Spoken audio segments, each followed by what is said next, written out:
Hello once again, my people. It is I, Veed, and welcome to Temptation's Ballad. Now, I know, I know. All of you have been, because I put a poll being like, hey, what game do you want to see me next? I know you're all expecting Killing Stalking, but I said after this game. Why? Because this is Shiro's new baby. This is Shiro's new baby boy. Okay, this is Shiro's new sweetheart project. I just realized my glasses are so dirty. This is Shiro's new thing, and you all know that like Shiro's my hoe. I love him to death. Even if we only do talk on sometimes because he's a busy artist, a busy college boy. We talk sometimes.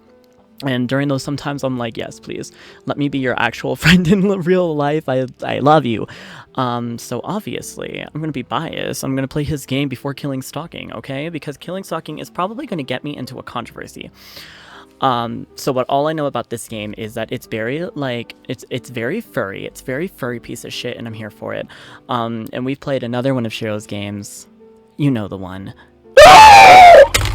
So... this one is very, like, kind of like, you know, Dungeons and Dragons-esque, Skyrim, Fable, fantasy, get into it. And I'm really, really excited. And as you can see on the title, this is version 0.1.2, so it's going to be very short, and it's probably just going to be an ongoing series as it releases. But I swear to God, Shiro, if you do not give yourself a break on working on this, and if you, like, drain yourself from working on this, I will come to your campus, mask and all, and I will bonk you with a 6-foot pole, you bitch. So without further ado, let's get started. Which we gonna start? Fun time. A child perches upon his caged throne, not life nor choice to call his own. She said poetry. She said... I'm going to be totally honest. I played this a little bit before I started recording this, only because while I was recording, I didn't notice that my microphone wasn't on, and I hate life always. But on top of that, I just have a really bad memory, and I don't remember what happens. And I legitimately, even though I played it this morning, I do not remember what happens. This is going to be fun. Brittle bones broken to fit their mold, groomed and taught an ideal foretold. In neither heaven nor hell shall he rest, till he flies onward upon a path possessed. Am I gonna get into some deep shit, okay? Like, what are you planning? What are you planning for this, Miko? Or not fucking Miko, that's Camp Buddy. What are you planning, Shiro? That's the one. He's the one. He's the good boy. He made myself art. I can only show you a crop of it. I'm not gonna be horny on me today. Perhaps one day, my soul shall soar free. Oh, how I wish to be anyone but me. I feel that to a fucking T. Do you know how much I wish that I could legitimately just go off into the world and be an adventurer in a fantasy world? But guess what? I'm in the 21st century in America. That's not gonna fucking happen. Chapter 1. The Liar, the Comer, and the Chosen One. We love a liar. Oh my god, okay. We love this little map-esque kind of stuff. Okay, but first off, I want to know what Rotten Red's alley is, because, like, that seems like a fun time. I could probably have a fun time in there, let's be honest. Some say that the city of Axia stood at the center of the world, a bustling hub of arcane research, hard-working craftsmen, and the home of the kingdom's royal family. I mean, there was rarely a dull moment within this noble city's history. We'll just find out. More humble individuals would retort that Axia. Retort, that's a word. Also, I'm very tired. I had a beer. Even though that beer doesn't fuck me up, like, it's gonna make me go night time. Oh yeah, it's almost midnight. More humble individuals will retort that Axia was actually simmering shithole. Simmering shithole. Honestly, a way to describe my whole entire life, bitch. Like, let's be totally fucking real here. Me, myself, and I. While the church would accuse such individuals of being uncouth hooligans beyond salvation, They would also reassure everyone that the city of Axia was indeed very, very important. But to what extent? Little did the world and its inhabitants know that at its alleged center, a story was slowly unraveling that would ultimately determine the fate of everything. We love a little bit of Marvel in this house. Sorry. Too soon? Oh god, too soon. Like many stories throughout the ages, this one begins with three idiots. That's honestly a way to fucking start. That is a way to start a story with three idiots. I have never read something more relatable because, hi, I'm an idiot and I can't wait to. It's just basically just like, oh, these three fucking goddamn buffoons. And honestly, I'm here for it. I feel it. A rather hopeless bunch, really. Me. With some time and bumbling about, however, they will hopefully mature enough to face the trials to come and take a stand at the center of the world. She said, get into the Earth's core, sister. Not today. Come on, come through. The story begins with a liar, a commoner, and the chosen one. Oh. Okay, we love that effect of going to one corner and then looping around somewhere else. We love that effect. Yes. She said boomerang effect. Marauders District, Bonebreaker Mercenary Company Guild Building. All right, come through. Let's go. Let's see. Ooh. Okay, wait. Fun fact. Okay, what you're seeing right now, with like the background and everything, okay. Because it's not a surprise that I follow Shiro on Twitter. He also follows me back. We're mutuals, which is why we're like low-key friends. Unless he doesn't say that we're low-key friends, then oh.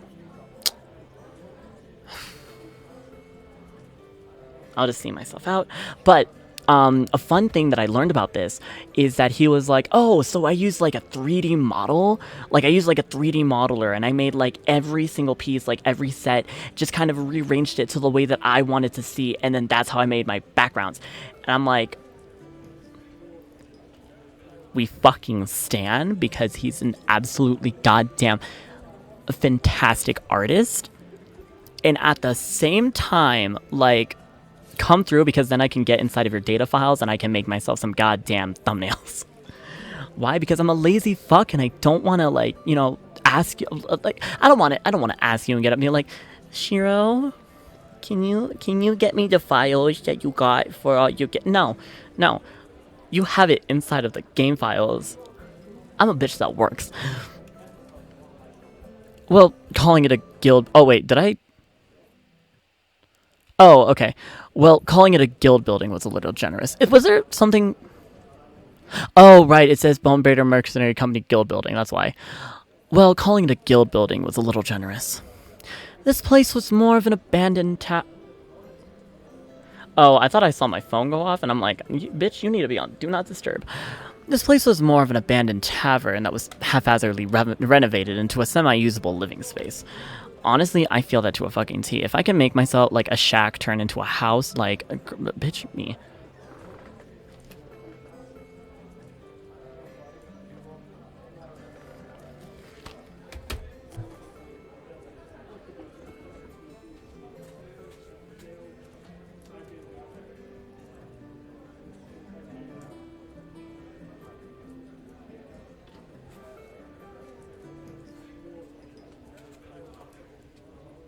Did you hear a knocking, or was that fucking just me?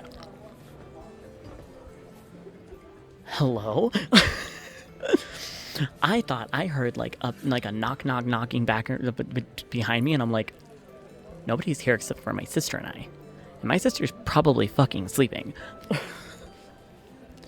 Anyways, me, I would definitely love to have like a shack just be turned into like a house or whatever. I would definitely, that would be pleasant. And I wouldn't have to fucking pay rent or anything, or pay a mortgage. Mugs of mead littered the broken down bar along with the racks of weapons and overdue bills from the Adventurers Guild. Overdue bills, bitch, I feel that. You know what? Actually, no, I don't feel that because I pay all my bills on time. Get with it, sister. It was an unorthodox company, to say the least. The walls of the old tavern, or rather the Bonebreaker Mercenary Guild, quote unquote, was constantly droning with the shouts of drunk mercenaries, me, clattering weapons and barely hidden sensual moans mumming from the supply closets. Oh. She said brothel. She said bathhouse. If I swear to God, if this... Bitch, this is a tavern. This is a place where you go, so in that way you can go eat, you can go drink, you can have a fun time. But not that kind of fun time, okay? You pick somebody up to have that kind of fun time. This... It's a straight up goddamn no. No! Sorry, I'm like taking off a headphone because I'm like, because of the sounds in the background, I have no idea if somebody is like knocking on my door. It's the ghost. It was highly recommended that visitors avoided the back room supply closets, lest they find themselves in an awkward sight. Or some fun. Take your pick. I am calling bonk on your head. I am going to find Shiro and bonk him over the head for already starting off with a horny game. I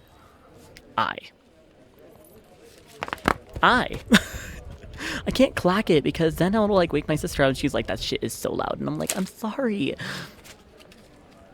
The Bonebreaker Mercenary Company has always been just like its captain and namesake. Everyone's here to kick ass and have a good time. I'm here to kick ass and chew bubblegum, and I'm all out of bubblegum. I got a little bit of bubblegum. No. Veed. We're not going there. We're not making that joke. It may be 11:55, it may be horny hours, but we are not making that joke. Or rather, almost everyone. Oh, are we going to see our best boy? Hold on. Wait, one of the boys. The mirthful ruckus of shouting drunk mercenaries was audible even in the attic, albeit slightly muffled. It was just quite enough for Cole to practice his lute in relative peace. Ah, yes, the boy, the cute boy. I've seen so much art. I've seen Shiro make so much art. And most of the art consists of this boy. Also, I went into the games files and I was like, hey, so some like you get where it's like, you know, people make sprites for characters, and like some, for example, Danganronpa, maybe not a lot of people have like a lot of sprites because they die first. And that kind of comes with like this, whereas like I saw some people had like 3, I saw some people have like 5. This bitch right here, this hoe named Cole, has 29. Has 29 different fucking sprites. To what? To why? I have no fucking clue. I have no idea why Shiro decided to make 29 sprites. And he was like, he's not even my favorite character. And I'm like, then why did you make so many? He also said that he didn't like his expressions. And I'm like, boy, this is 0.1.2. You have time. You have time to make sprites better if you wanted to. And even then, still, I'm here for you.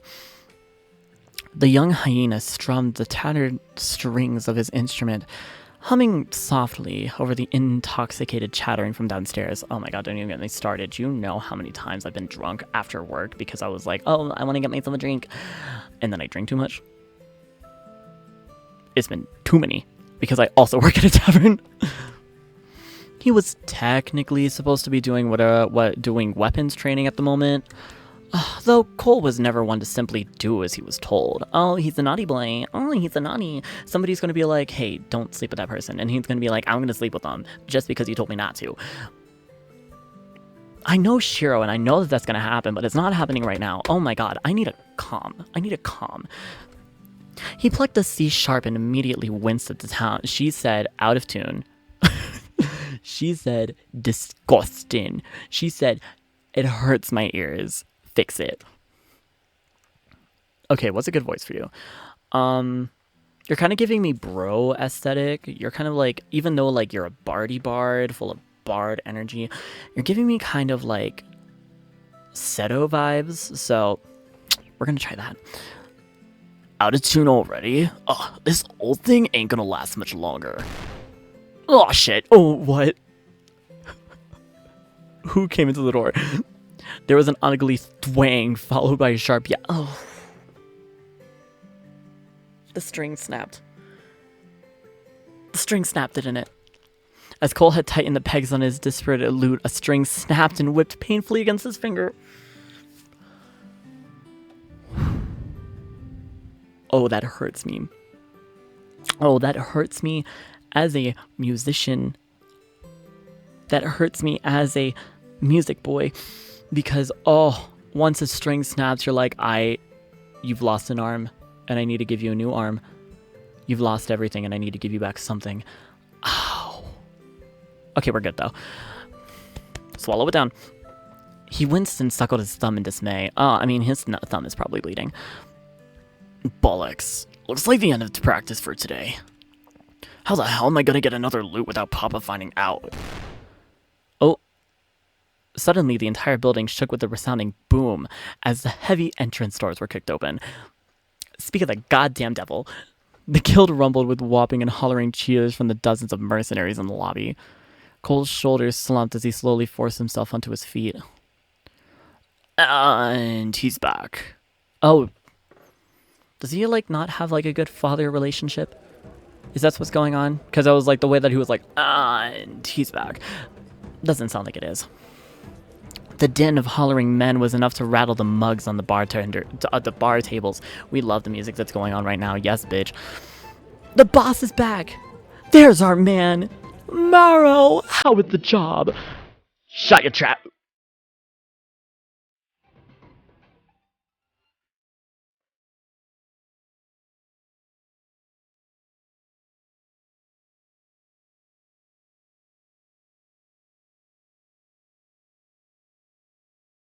YouTube said demonetization. Bitch. Bitch. Bitch. Okay, first off, only in the loincloth. Second off, he's wearing a goddamn leather harness.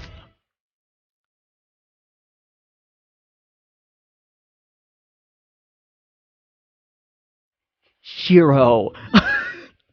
I want to get paid. God damn it, where's my fan? Shiro? I want to make money off of these videos, you fucking bitch. I want to... Listen, this is technically my job, and if YouTube says, nah, bitch, we out. Episode 1 is... Shiro. I am gonna have some fucking words with you if I get some fucking demonetization up in this bitch. I swear to God. But damn, daddy, come through. The room immediately fell silent. Marrow Bonebreaker grumbles as he stomps through the door, his massive shadow darkening the entire room as he turns towards the bar.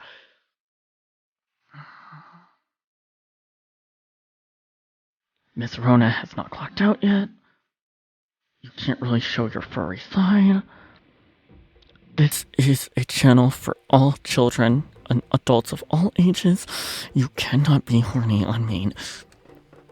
A dozen fellow mercenaries spilled in the lobby across their captain, each slinging various steel axes and swords over their shoulders.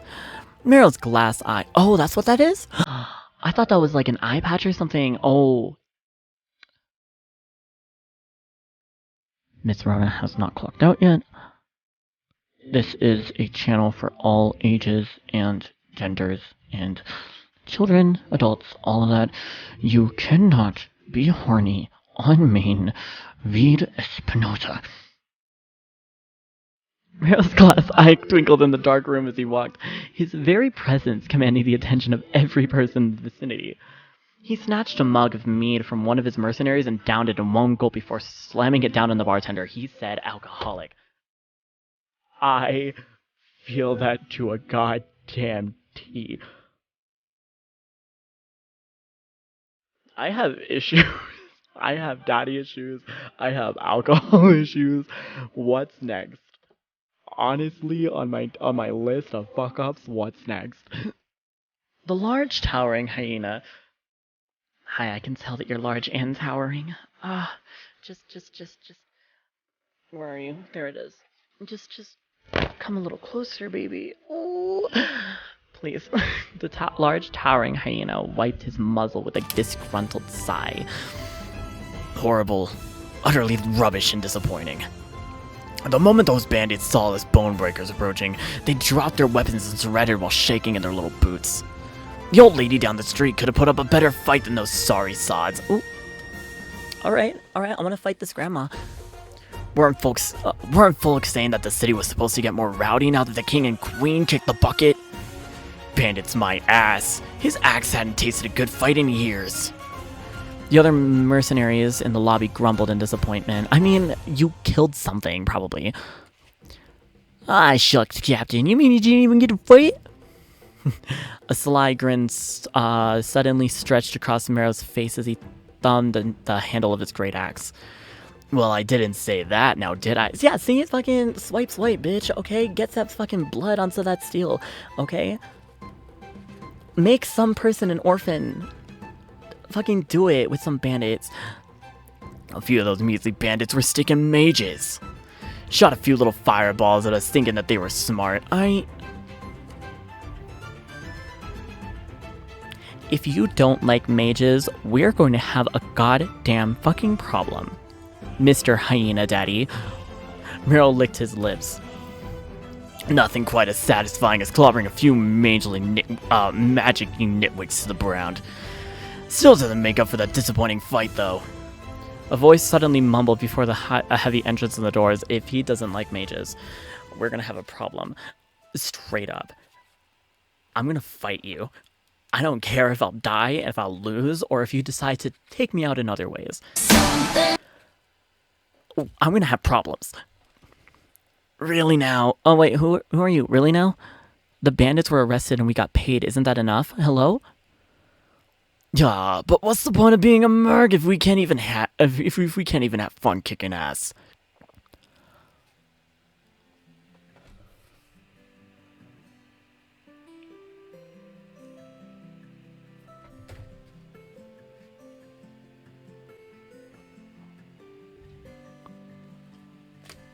She really did say demonetization.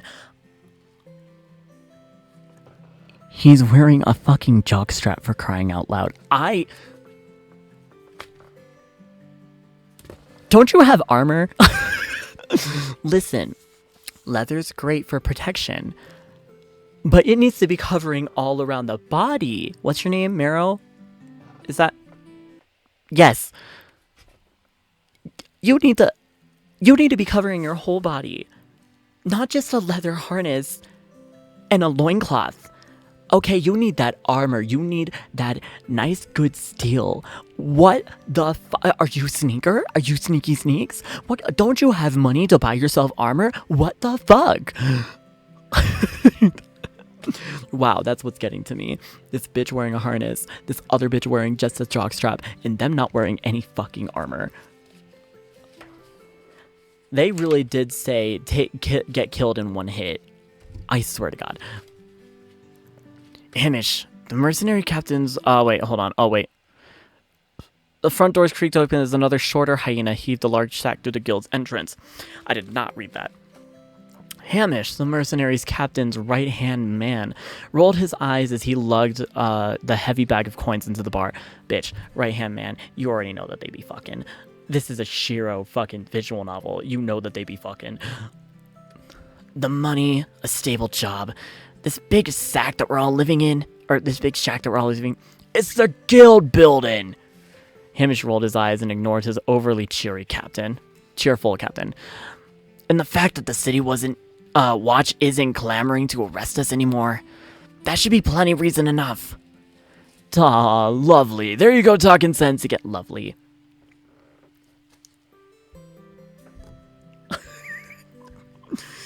They really do be doing that, though. Like, come on. Like, they're both hyenas.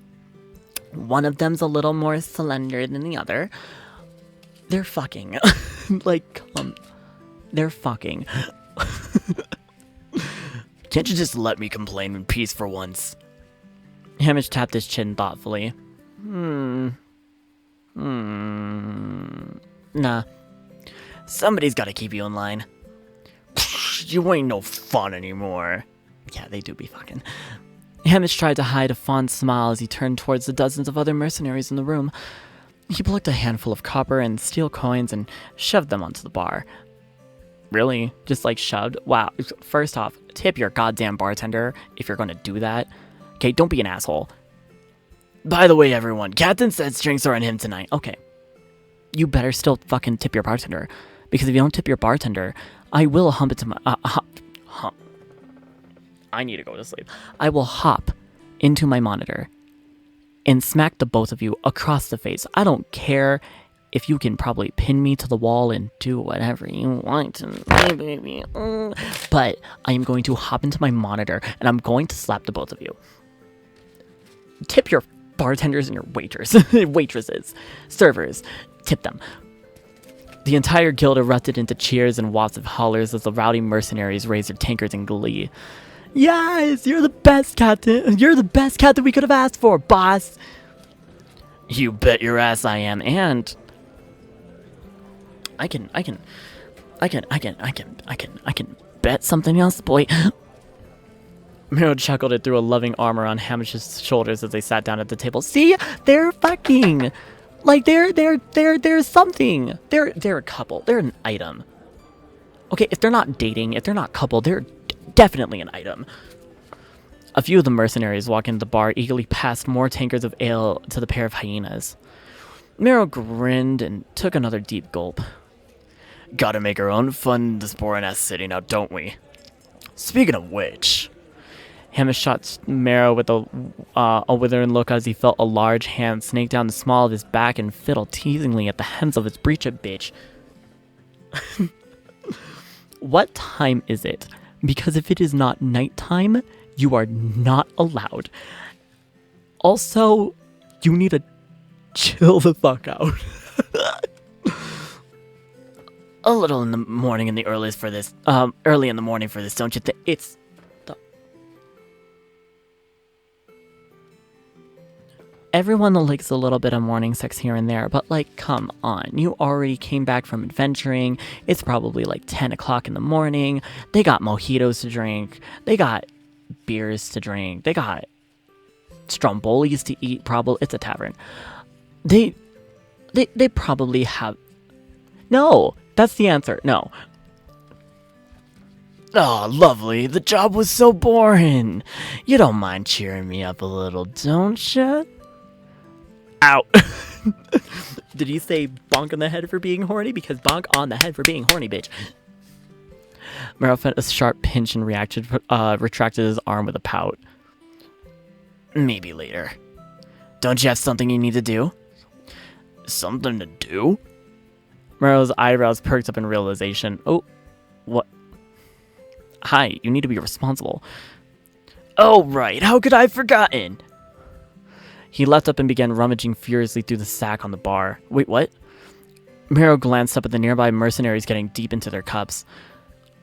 By the by, have any of y'all seen my boy? I think we heard him strumming a dark Luke in the attic again. The kid should really just let loose and join us in the bar more often. Or he could be like me and not like people during his off time. because even though I love people, I can only handle people for so long. So like, I get it. Meryl's chest swelled with pride.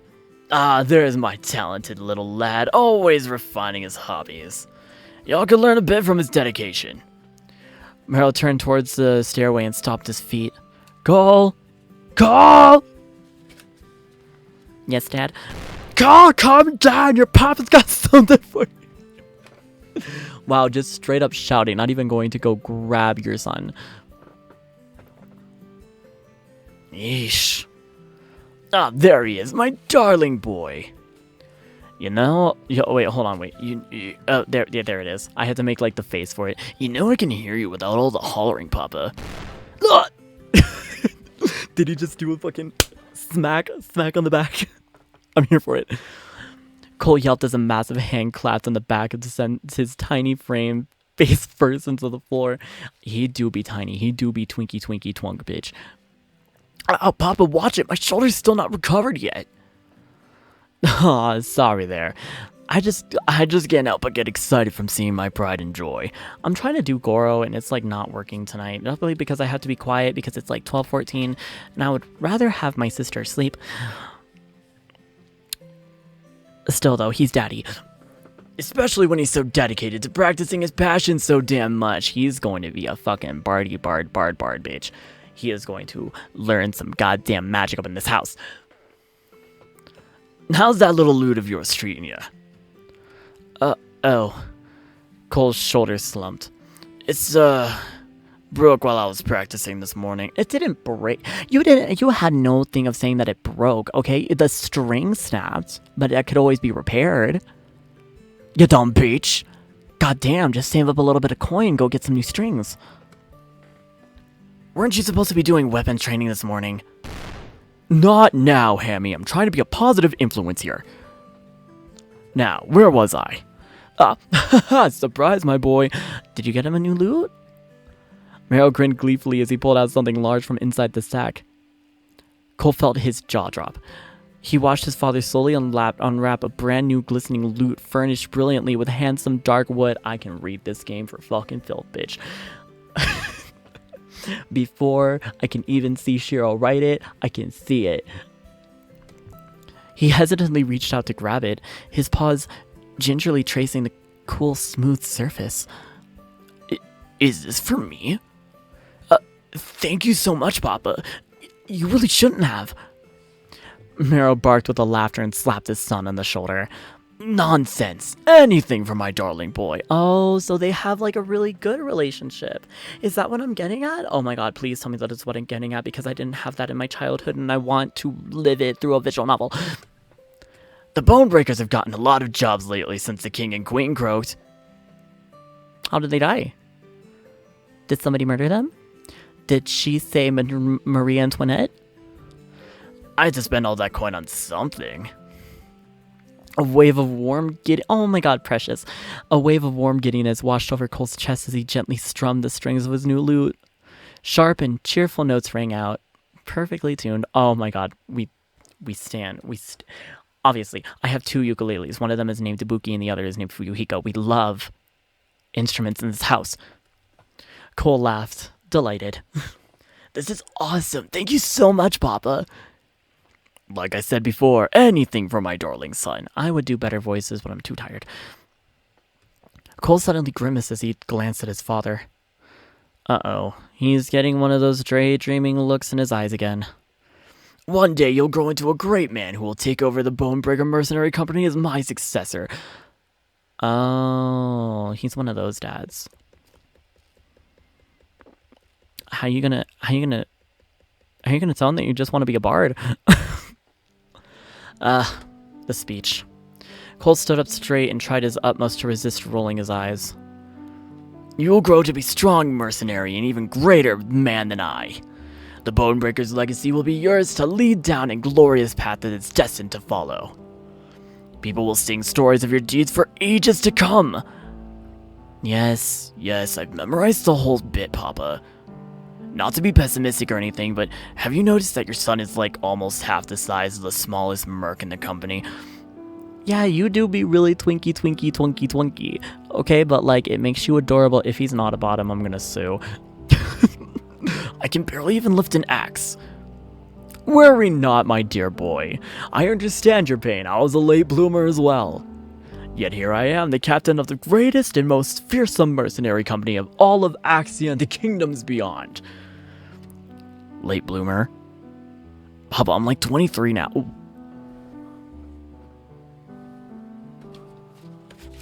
Bitch, you're 23. Bitch is 2 years older than me. I thought you were like 18. Because knowing Shiro, you're gonna do the fucking nasty. He said Sean Cody. Pretty sure the chances of growth spurt are miraculously low at this point. Cole gulped as his father leaned down into one knee and placed a supportive hand on his shoulder. His face was brimming with such faith and pride that it was hard to look at directly. No matter the odds, know that I believe in you. You're gonna show the world what you're made of one day, and the world will watch in awe. Yes, but like, no. Remember, boy, you were the son of Merrow Bonebreaker. Colt felt an uncomfortable wriggling of doubt rising in his throat, but at the sight of his father's intense and loving confidence, he swallowed it back down. Oh, he has this relationship. I had this relationship mixed with abuse, and it wasn't fun. Sure, Papa. One day. Merrill's laugh boomed through the building. Cole yelled as a playful hand ruffled through his hair. That's my boy. Now, like anything in life, the day won't come without putting some work into it. That's why I think it's high time for you to start taking on mercenary jobs again. But he has a... His shoulder's hard. His shoulder's hard. Did he have that bandage?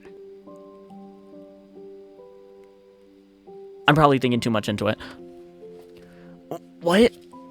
But I still haven't recovered from the injuries from my last job. Cole jabbed a finger desperately at the bandages hanging from his shoulder. Ugh, it's been weeks. If it ain't getting better when you're cooped up at home, it'll get better if you go out for some air. Merrill's voice turned gentle. Oh, no, okay, caring dad time, let's go. I ain't asking you for the world, boy. Not until you're ready. We'll take it one step at a time. For today, just go out and take one job listing from the Adventurers Guild and bring something home for your work. Be it a few coppers and vast heapings of treasure. Know that I'll always be proud of what you do. The life of a great man is a long one. There's no need to rush, but we should always be moving forward. Okay. Okay, Dad. Okay, Daddy with the fucking harness, said bathhouse, like...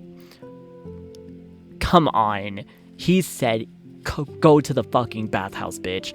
Nobody dresses like that for adventuring. Goddamn slut. A mix of affection and dread rolled through Cole's chest as he glanced between his father's brimming pride and the new furnished loot in his hands. His grip tightened on it inside. Right, Papa. I'll do my best.